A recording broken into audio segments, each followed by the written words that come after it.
trabajando en este mes con enseñanzas sobre el Sermón del Monte. Si ustedes hacen un seguimiento, los miércoles, los domingos, hasta en los devocionales, trabajamos en el Sermón del Monte. Y yo no les puse una tarea a ustedes. ¿Cuál fue esa tarea? Leer el Sermón del Monte. Y no me levante la mano. Diga, todavía tengo la tarea. Tengo la tarea de leer el Sermón del Monte antes de que se acabe este mes. Ya estamos a 14. Vean el Sermón del Monte, que el Sermón del Monte va en el capítulo 5, el 6 y el 7 de Mateo. Capítulo 5, 6 y 7. Eso es la tarea. Y el Sermón del Monte es la forma que el Señor dejó escrita para que nosotros aprendamos a vivir. No es para el vecino, no es para aquel que no viene a la iglesia. El Sermón del Monte es para que nosotros formemos el carácter como Cristo quiere que vivamos. Y es exactamente para hoy, aplicar para hoy el Sermón del Monte. Y entonces vámonos a un versículo del Sermón del Monte, vámonos a Mateo capítulo 6. Cualquier parte que ustedes cojan, desde el capítulo 5 al 7, es una porción del Sermón del Monte para aplicar en su vida. Mateo capítulo 6, verso 24.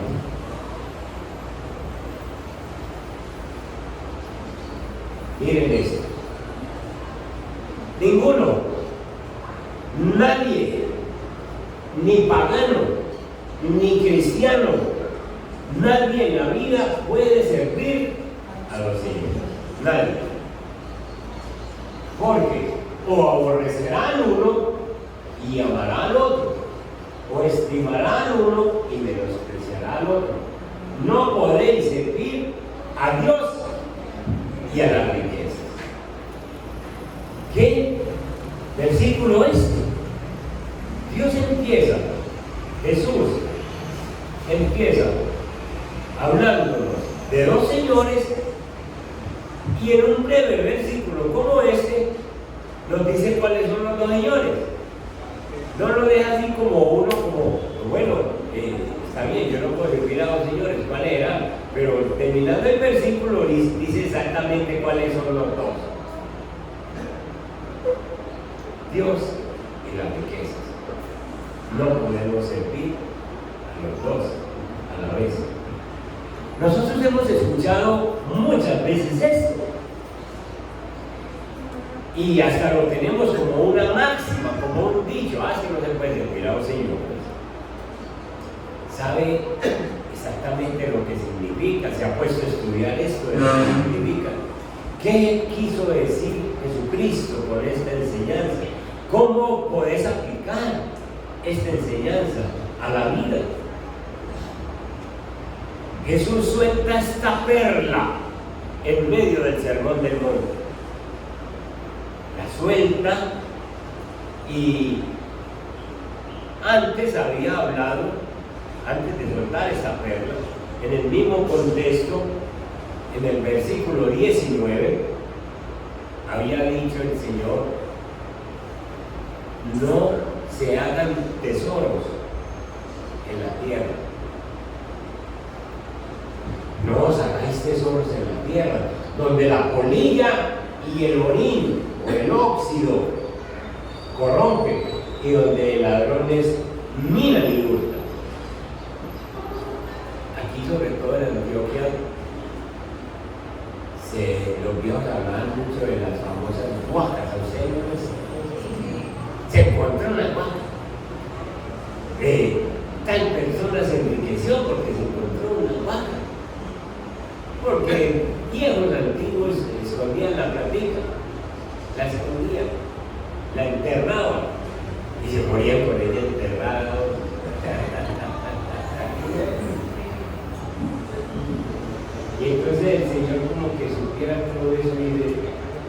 polilla y los ricos corrompen, donde los ladrones minan y hurtan. Y el verso 20 dice: en lugar de hacerse tesoros en la tierra, háganse tesoros en el cielo, donde ni la polilla ni el orín corrompe, ni donde ladrones no minan ni hurtan. Y el verso 21 cierra esa idea diciendo: porque donde esté tu tesoro, allí también estará tu corazón. El corazón suyo está en lo que más quiere. Así de sencillo, dice el Señor. Así de sencillo. Entonces, si usted está muy metido con sus bienes, con sus riquezas, allá mantiene su corazón, allá mantiene. Y si su corazón está metido con el Señor, es con el Señor. Y el Señor nos hace una pregunta en este día 14 de julio: ¿a quién queremos servir más? Como ya dijo los dioses, o dos señores más bien, digo, ustedes o me sirven a mí como Señor, o me sirven a las riquezas como Señor. Si miren qué tan profundo es esto, que el mismo Dios pone las riquezas en la categoría de Señor. Dice: no se puede servir a los señores. La riqueza se le volvió a ustedes un Señor. Entendamos que la palabra riqueza, al igual que tesoros, deben entenderse como todo aquello que tiene valor para nuestra vida terrenal, y pueden ser las posesiones, el dinero, las cosas tangibles, como también valores abstractos y temporales, como la fama, como la popularidad, el renombre o el poder. Y todas esas son cosas que se vuelven un tesoro. Entonces, vamos a entender un poquito el versículo y miremos, centrémonos en el verso 24. El verso 24 lo primero que habla es de un servicio, de servir. Nadie puede servir. En el tiempo del Antiguo Testamento y después del Antiguo Testamento se usaba mucho la esclavitud, y un esclavo tenía su amo o su dueño. ¿Cómo se había hecho ese amo a ese esclavo? Comprándolo. Lo compra. Una persona no tenía forma de vivir económicamente y un amo le decía: yo lo compro, quédese aquí. Y su vida, y sus hijos, y su familia, y todo es mío. Yo dispongo de usted. Y él decía: listo, con tal de que no falte la comida, y esto. Y entonces ese hombre compraba a ese amo, y ese hombre compraba a ese esclavo, y era dueño de él. Hoy en día, un hombre, sobre todo aquí en Colombia, pero sobre todo en Estados Unidos, pues se va una persona y normalmente tiene dos trabajos. Ustedes saben de eso, ¿cierto? Normalmente tiene dos trabajos. Tiene un patrón aquí de 6 a 2 de la tarde, digamos, y de 4 a 10 o 11 de la noche tiene otro patrón que a lo mejor le sirve. Pero es que no es un esclavo comprado, es un trabajador. Cuando se trata de un esclavo en el Antiguo Testamento, no podía servirle a otro, no podía trabajarle a otro, porque todo el tiempo completo, 24/7, era de ese amo. Y entonces, el servicio que se muestra en el versículo es que Dios nos ha comprado, Jesús nos ha comprado, no con un precio barato, sino a precio de ¿qué? De sangre. La sangre del justo nos ha comprado para Él. y por lo tanto nosotros le pertenecemos de un todo y por todo a nuestro Señor, porque Él nos compró y nosotros no estamos para servirle un rato al Señor y otro rato al mundo. Y otro rato a ver cómo nos enriquecemos, cómo hacemos cosas que de pronto nos traigan más felicidad. La felicidad de nosotros ya está completa, somos hijos de Dios y no lo hemos entendido. Entonces, lo primero que habla el versículo es el servicio. ¿A quién le estás sirviendo a esta hora? ¿A Dios o a tus cosas? La gente, cuando van adquiriendo cosas, creen que se van volviendo muy ricos, creen que por tener muchas cosas están muy bien y son muy felices. No se dan cuenta que las cosas son las que lo tienen a uno. Cuando uno tiene muchas cosas, entonces tengo que atender la casa aquí, tengo que atender mi carro, tengo que atender mi finquita, tengo que atender mis animales que compré, y entonces resulta que no es que uno tenga cosas, sino que las cosas lo tienen a uno y no le dejan hacer nada. Mientras más cosas tengan, menos oportunidad tienen de hacer cosas para Dios. Y entonces uno no es dueño de las cosas, sino que las cosas son dueños de uno. Venga, le dice una cosa, venga, le dice otra cosa, venga. Y uno mira el carro y ay, ese carro necesito brillarlo hoy. Claro, es la cosa que lo llama. Porque es que, en cambio, usted no lo tiene, le dice, a comer la beca. Pero se dan cuenta que mientras más cosas tengamos, más nos entretenemos. Más nos entretenemos. Y menos tiempo nos va a quedar para servir a Dios. Entonces, se habla de servicio. Segundo, el versículo habla de señores. Estos señores, pues, sencillamente está hablando de los dueños de los esclavos. Ya sabemos que los esclavos eran comprados en los mercados.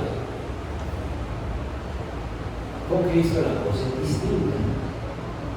Con Cristo, sencillamente, el Señor nos dice: ustedes tienen que servir a uno solo. Yo soy el que los compró, yo soy el que pagó por ustedes. Y ustedes tienen que tomar una decisión. Debemos entonces entender que los dos señores que se habla aquí no son amigos. Entonces, un señor, un amo, no le presta su esclavo al otro. Porque los dos amos no son amigos. Dios y el mundo no son amigos. Dios y el pecado no son amigos. Entonces no es que yo le pertenezco a Dios y Dios me va a prestar para que le sirva ya al enemigo de Dios. Entonces, por eso este versículo es contundente. Pues no se puede servir a dos amos porque desagravia al uno y hace sentir bien al otro. Si vos haces sentir bien al mundo, estás desagraviando a Dios. Si vos te volvés amigo de Dios, te volvés enemigo del mundo. Entonces, la tercera cosa que habla el versículo es de lealtad.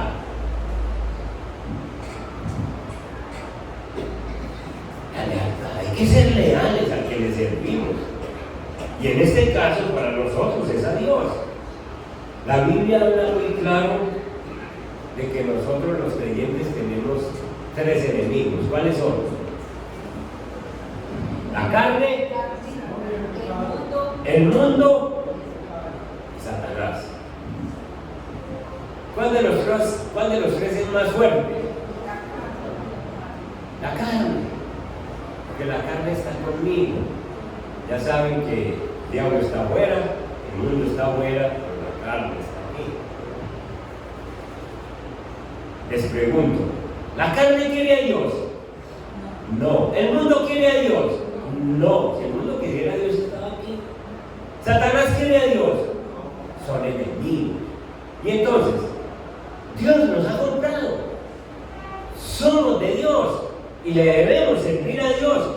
¿Qué es la cosa de nosotros que le estamos sirviendo al mundo? Le servimos al diablo y le servimos a la carne, le damos gusto. Y vaya, hable con el diablo para que vea que él no quiere que usted le sirva a Dios. Hable con la carne y la carne le dice: no, mío, quédate acostado, no vas al culto. ¿A qué? No quiere servirle a Dios. Hable con el mundo y el mundo tampoco quiere servirle a Dios. Le dice: usted volvió evangélico, usted ya no quiere lo que a mí me gusta. El mundo, el diablo y la carne harán todo lo posible por desviarnos del propósito de que nosotros le sirvamos a Dios. Y por eso es que la Biblia nos ha dejado pasajes como Primera de Juan, capítulo 2, el verso 15. Primera de Juan, capítulo 2, y miren ustedes el verso 15. Miren lo que dice contundentemente: no améis al mundo, ni las cosas que están en el mundo. Si alguno ama al mundo, el amor del Padre no está en él. Y ustedes de ahí pueden sacar lo que quieran, sencillamente pensando en cuáles son las cosas del mundo. ¿Qué son las cosas que el Señor no nos mande a amar? Pero nosotros amamos la riqueza. Y tenemos que mantener un equilibrio en eso. Y muchas veces es porque se nos vuelve un señor y lo idolatramos. Entonces, versículos como esos nos dicen que sencillamente si alguno ama al mundo, el amor del Padre no está en él. ¿Por qué? Porque está siendo un desleal.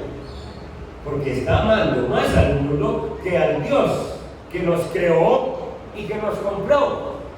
A usted no lo creó el mundo, a usted lo creó Dios. Y nosotros somos tan insensatos que, sabiendo que el Creador fue el que nos mandó a esta tierra, nos enamoramos del mundo y dejamos al Creador.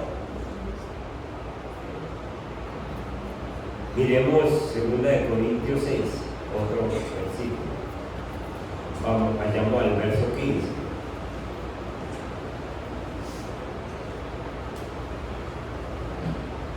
¿Y qué concordia Cristo con Belial? Es decir, ¿qué acuerdo hay entre Cristo y el diablo? ¿O qué parte del creyente con el incrédulo? ¿Qué acuerdo hay entre el templo de Dios y los ídolos? Vos sos el templo de Dios. Dios ha hecho un acuerdo con el otro amo del mundo para decir: yo lo quiero ahí en los domingos, diría Dios, yo lo quiero en el culto, y ya yo te lo suelto después de que vaya al culto. Eso ocurre allá afuera, que la gente va a un servicio y sencillamente siguen viviendo como quieran. Pero el Señor es celoso y el Señor dice: no quiero completo. Solo en el culto venimos y nos alimentamos, pero de aquí salimos a vivir la vida cristiana. Amén. ¿Qué acuerdo hay entre el templo de Dios y los ídolos? Porque vosotros sois el templo de Dios viviente, como Dios dijo: habitaré y andaré entre ellos y seré su Dios, y ellos serán mi pueblo. Y el verso 17 dice: por lo cual salid de en medio de ellos y apartaos, dice el Señor, y no toquéis inmundo, y yo os recibiré. Entonces, son versículos que nos dicen a quién tenemos que ser nosotros leales. quién tenemos que ser leales. Entonces, mirando el versículo otra vez, Mateo 6:24, encontramos entonces que habla de servicio, habla de dos señores, habla de lealtad, pero también habla de idolatría el mismo versículo. ¿Por qué habla de idolatría? Porque cuando nosotros aborrecemos las cosas de Dios y amamos más al mundo, es porque eso que amamos en el mundo se nos volvió una idolatría. Las riquezas que habla aquí Mateo tienen un nombre en griego, el dios Mamón. Era un dios que les decía, sencillamente lo tenían ellos como que el Dios que me provee, el Dios que me da todo lo que necesito. Y entonces ellos lo idolatraban. Ellos lo idolatraban de una manera exagerada. Mateo lo escribe como el Dios de las riquezas.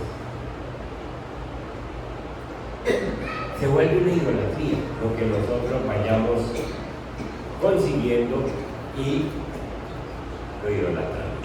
Ayer contaba de una señora que nosotros discipulábamos, digo nosotros hablando de mi esposa y yo. Y esta señora oraba, o nos ponía que oráramos porque ella trabajaba en una empresita y ella necesitaba conseguir su casita y allá iban a prestar la mitad de la casa.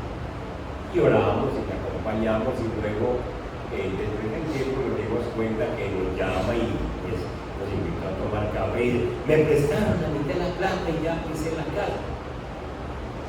Y compró su casita y con sus ahorritos y cositas empezó a poner lamparitas, piso bonito, compró lavadora, compró cositas, cocina integral y todo eso. Y empezamos a extrañarla en la iglesia. Empezamos a extrañarla. Y nada que contestaba, ni nada. Y un día volvimos y nos la encontramos aquí en medio de la ciudad. ¿Qué hubo? ¿Y usted qué pasó? Pastor, usted viera como tengo en mi casa, tiene que ir. Y un día de eso, ¿pero qué pasa? Me dicen, no, es que no he podido volver al culto, porque resulta que yo trabajo de lunes a sábado y el domingo es el único día que me queda, pero eso usted tiene que ver en mi casa, pisos brillados, y sí, un día fuimos esa lavadora reluciente, esos pisos brillantes, tenía un niño, y los carritos del niño, y filaditos así del más alto hasta el mayor. ¿Y eso quién lo hace? Yo. Y cojo a las 7 de la mañana y termino a las 10 de la noche y por eso no puedo volver al culto. Se le volvió una idolatría. Las cositas que fue cogiendo se le volvió una idolatría. ¿Ah? ¿Cómo te parece? Se le volvió una idolatría lo que Dios le dio. Idolatraba sus cosas, idolatraba su casa. El día que a usted le esté pasando eso, piensen que le dio las cosas. Piensen que le dio las cosas. Y usted nunca puede poner por encima de Dios las cosas que Él mismo le da. Porque hay mucha gente que se enamora de las cosas y olvidan al dador de las cosas. Que le vuelve una idolatría. Y hay gente que se le vuelve una idolatría la cuentecita del pan. Todos los días mirando como va. Tengo tanto, no se dan cuenta de que el dador de esa bendición es el que va a bendecir. decirle que usted tiene que apartar tiempo para todo eso. Y entonces, ¿qué le estaba pasando? Que hay tiempo para trabajar, hay tiempo para arreglar la casa, hay tiempo para todo, pero no hay tiempo para reunirse con el dueño, con el amo, con el que realmente hay que servir.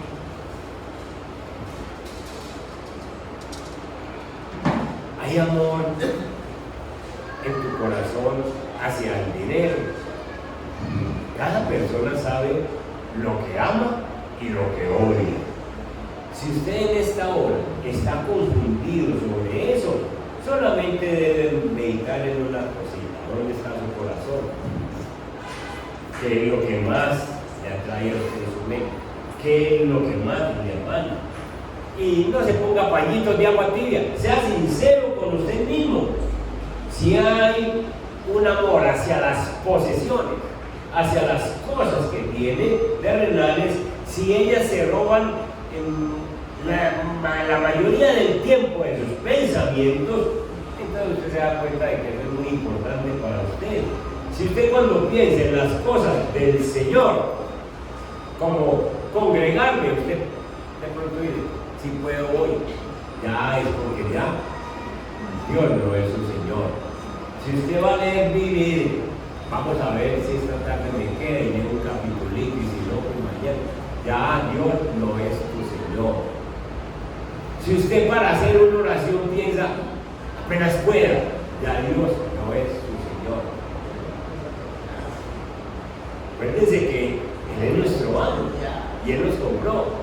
Y entonces, si usted piensa dos veces para hacer las cosas del Señor, o lo pospone siempre, sencillo, no es su Señor. Y para eso estamos aquí, para que Dios nos ame. Porque esto es una cuestión de lealtad. Si tú adoras a Dios, entonces todos tus deseos que tengan que ver con posesiones, con plata, con tesoros, con fama, con otras situaciones, eso sencillamente queda en un segundo plano, porque tú adoras a Dios primero. Todo lo que tú hagas está sometido a Dios. Ahora, pastor, esto es muy difícil, porque uno tiene que pensar en tu ejemplar. Sí. Pero veamos, gente, en la Biblia, primero les voy a mostrar personas que fueron ricos sin desviarse de Dios. Vayan conmigo a Génesis capítulo 13.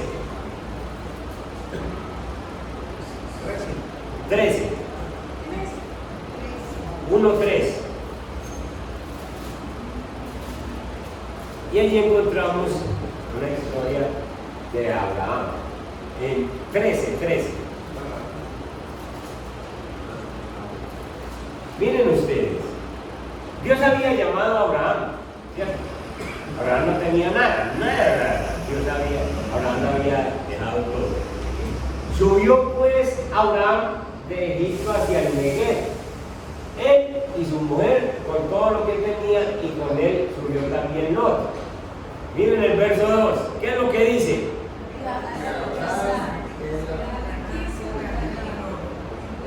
Y Abraham era riquísimo en ganado, en plata y en oro. Ni siquiera rico. ¿Qué quiere decir eso? Riquísimo. Riquísimo.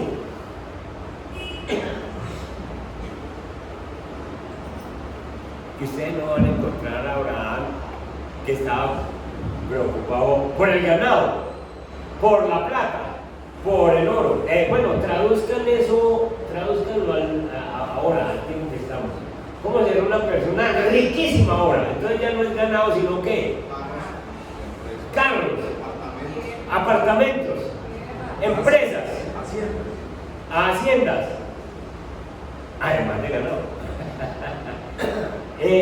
Plata, las cuentas que ustedes quieran en los bancos, y además de la que tiene el efectivo bajo las camas, y oro. Eso era Abraham. Ahora, ustedes lo encuentran leyendo a Abraham, que Abraham estuviese preocupado porque, ay, hoy no puedo armar un altar al Señor. Hoy no me queda tiempo porque tengo que mirar el ganado que está en tal llanura. Hoy no me queda tiempo para hacer un altar al Señor y adorarlo porque tengo que cargar este oro de un lugar para otro y tengo que almacenarlo. ¿Por qué el Señor hizo riquísimo a Abraham? Por obediente, por caminarle, por hacer lo que el amo le decía. Y lo hizo riquísimo y todo. Tan rico que miren, volvió por sus jornadas desde el Negev hasta Betel, hasta el lugar donde había estado antes su tienda entre Betel y Ai, al lugar del altar que había hecho allí antes, e invocó. Se olvidó del Señor y invocó allí a Abraham el nombre de Jehová. Sigue orando, sigue invocando. Sigamos. Verso 5. También Lot, que andaba con Abraham, tenía ovejas, vacas y tiendas. Por ahí tienen que al que buen árbol se arrima. Lot también había prosperado mucho.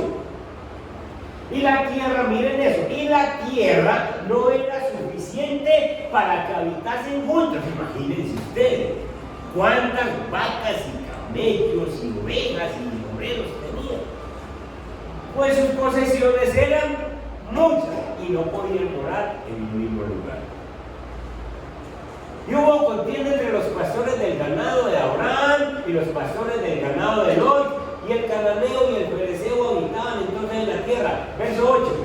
Entonces, miren a Abraham, le digo a Lot, no haya altercado entre nosotros dos, entre mis pastores y los tuyos, porque somos hermanos. No está toda la tierra delante de ti. Yo te ruego que te apartes de mí. Si te fueres a mano izquierda, yo iré a la derecha, y viceversa.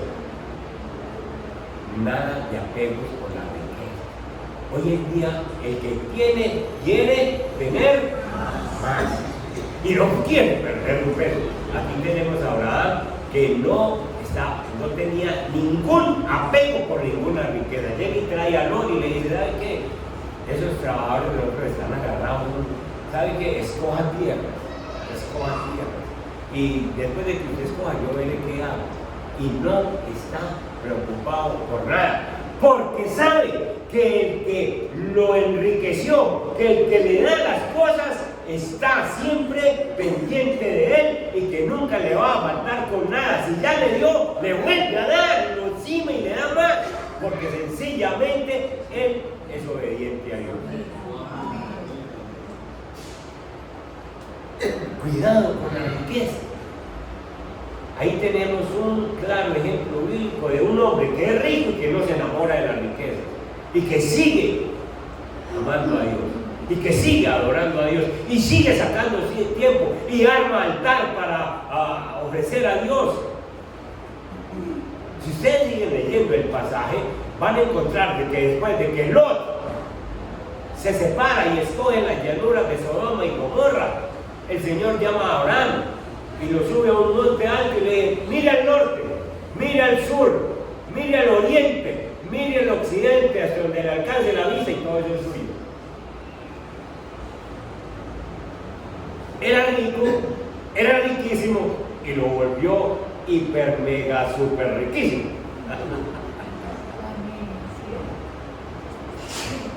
Porque nunca se desvió, porque nunca se enamoró de la riqueza. Vaya, compárelo con nosotros. Nos da un tiesto de carro y ya no podemos venir al punto porque hay que lavarlo, brillarlo y tiene que ser el domingo.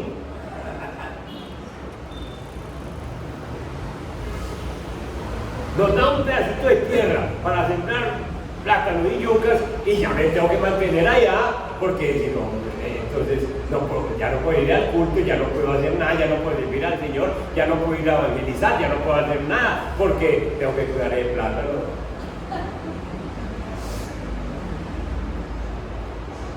Dios mío, Vayan pensando, porque es que Dios no nos da para administrar más.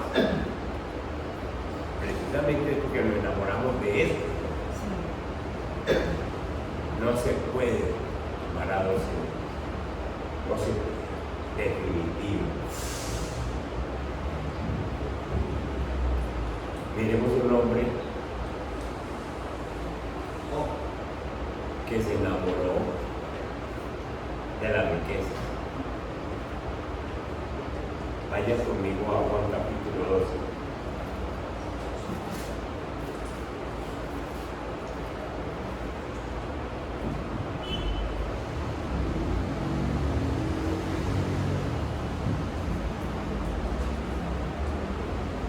Dice, en el versículo Juan 12, en el versículo, del versículo 1, veamos que tenemos un momentito.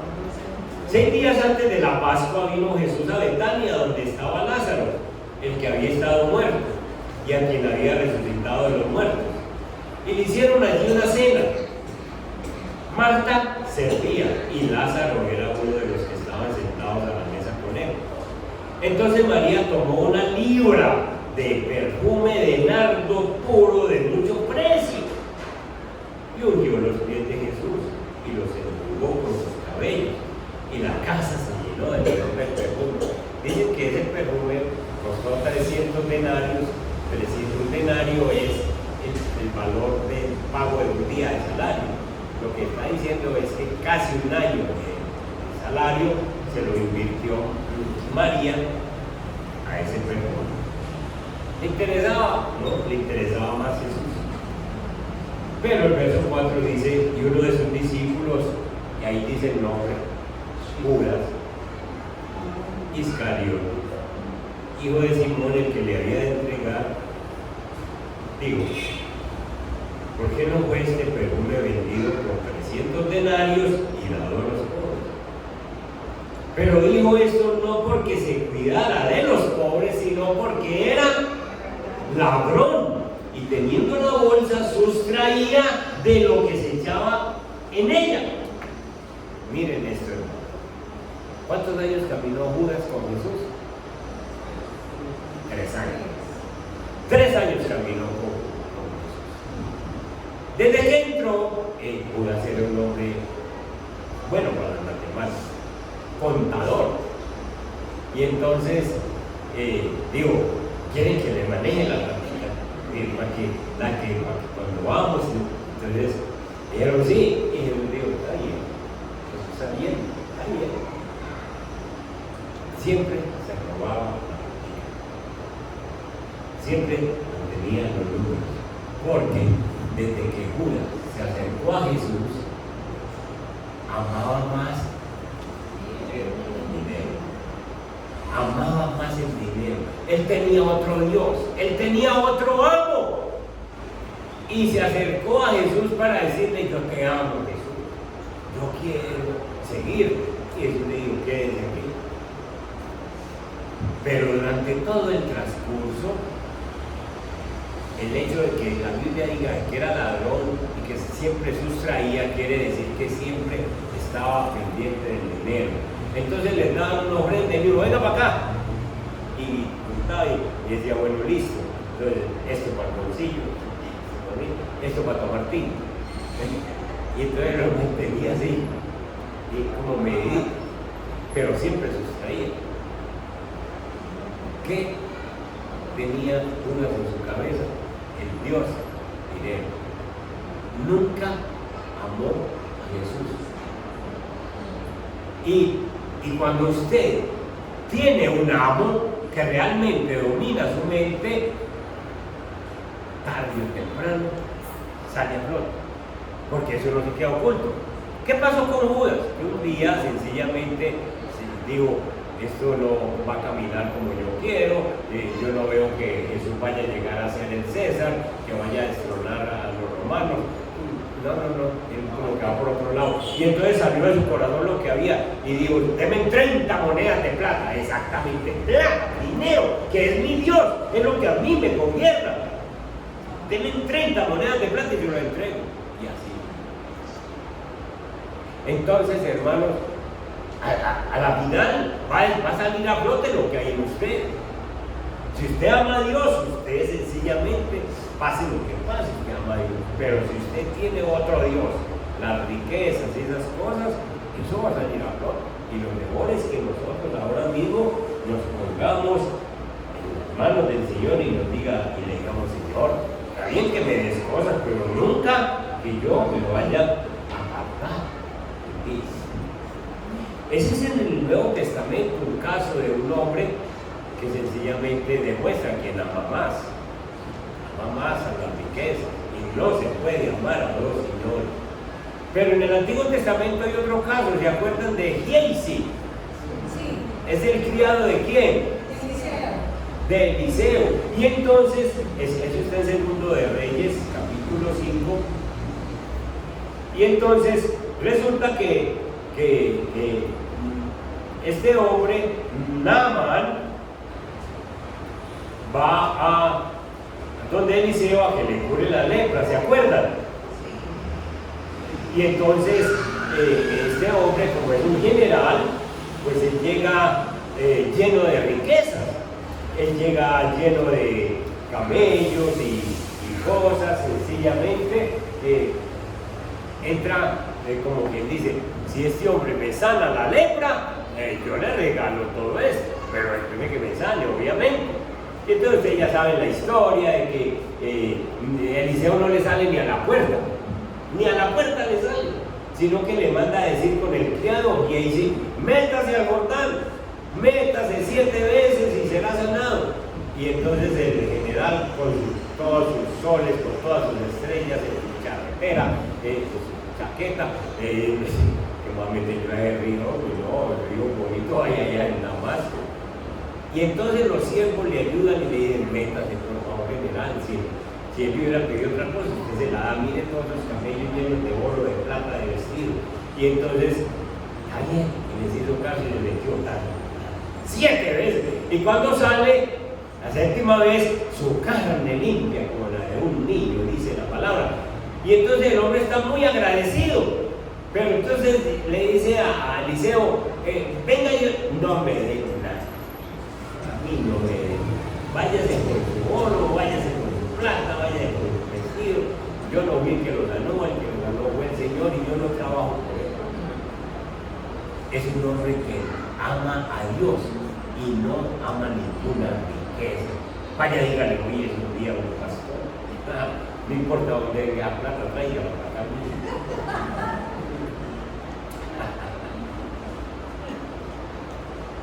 Oiga, pero había alguien que estaba muy interesado en la plata, ¿sí o no?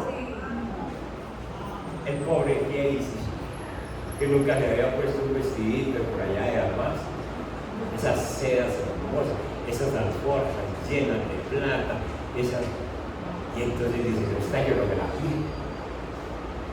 ¿Por qué Giezi tenía otro Dios, tenía otro amo?